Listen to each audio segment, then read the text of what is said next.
માતા પિતાના અવસાન પછી ઘરમાં તેમની તસવીર ન લગાવો તો શું થાય? વાસ્તુશાસ્ત્ર શું કહે છે? નમસ્કાર મિત્રો, આપ સૌનું સ્વાગત છે. આજે આપણે એક એવા વિષય વિશે વાત કરવાના છીએ જે ઘણા લોકોના મનમાં પ્રશ્ન ઊભો કરે છે. પ્રશ્ન એ છે કે માતા પિતાના અવસાન પછી જો ઘરમાં તેમની તસવીર ન લગાવવામાં આવે તો શું કોઈ અશુભ અસર થાય છે?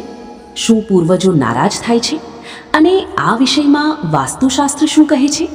ચાલો આ પ્રશ્નનો જવાબ વિગતવાર સમજીએ. સૌપ્રથમ એ વાત જાણી લેવી જોઈએ કે વાસ્તુશાસ્ત્ર અનુસાર માત્ર માતા પિતાની તસવીર ન લગાવવાથી કોઈ દોષ લાગતો નથી અને ન તો તેનાથી ઘરમાં કોઈ દુર્ભાગ્ય આવે છે. ઘણા લોકો એવું માને છે કે જો પૂર્વજોની તસવીર ઘરમાં ન હોય તો તેમના આશીર્વાદ મળતા નથી. પરંતુ પ્રાચીન માન્યતાઓ અનુસાર પૂર્વજો માત્ર તસવીરથી પ્રસન્ન થતા નથી, તેઓ આપણા સારા કર્મો, પરિવાર પ્રત્યેના પ્રેમ અને સંસ્કારો દ્વારા પ્રસન્ન થાય છે.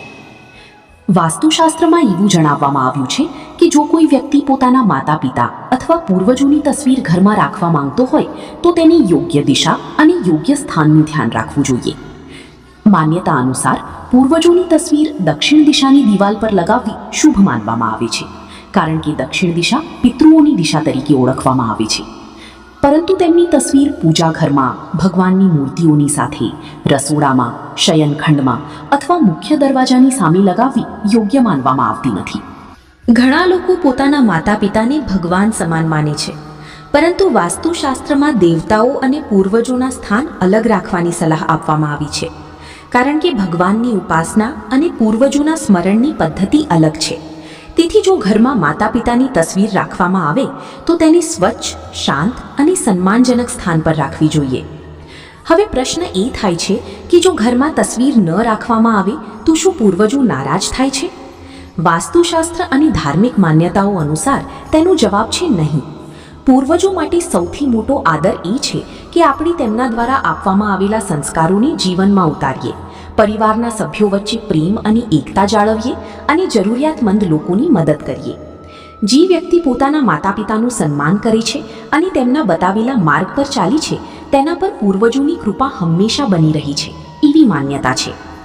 ગરુડ પુરાણ અને અન્ય ધાર્મિક ગ્રંથોમાં પણ એવું જણાવવામાં આવ્યું છે કે માતા પિતાની સેવા અને તેમનું સ્મરણ કરવું એ ખૂબ જ પુણ્યનું કાર્ય છે. જો માતા પિતા આ દુનિયામાં ન હોય તો તેમની સ્મૃતિમાં દાન કરવું, ગરીબોને ભોજન કરાવવું, પક્ષીઓને દાણા નાખવા, ગાયને રોટલી ખવડાવવી અને જરૂરિયાતમંદ લોકોની મદદ કરવી ખૂબ શુભ માનવામાં આવી છે. એવું માનવામાં આવે છે કે આવા સારા કાર્યો દ્વારા પૂર્વજોના આશીર્વાદ પ્રાપ્ત થાય છે. કેટલાક લોકો પિતૃદોષને લઈને પણ ચિંતિત રહે છે, પરંતુ વિદ્વાનોના મતે પિતૃદોષનો સંબંધ માત્ર તસવીર રાખવા કે ન રાખવા સાથે નથી. પરિવારના સભ્યો વચ્ચે મતભેદ, વડીલોનું અપમાન અથવા પોતાના કર્તવ્યોની અવગણના જેવી બાબતોને વધુ મહત્વ આપવામાં આવે છે.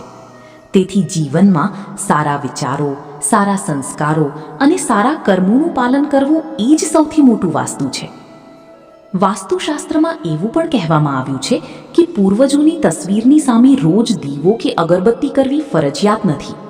જો શ્રદ્ધાથી ક્યારેક તેમનું સ્મરણ કરવામાં આવે અને તેમના આશીર્વાદ માટે પ્રાર્થના કરવામાં આવે તો તે પૂરતું માનવામાં આવે છે. સૌથી જરૂરી વાત એ છે કે આપણા મનમાં તેમના માટે પ્રેમ, આદર અને કૃતજ્ઞતાની ભાવના હોવી જોઈએ.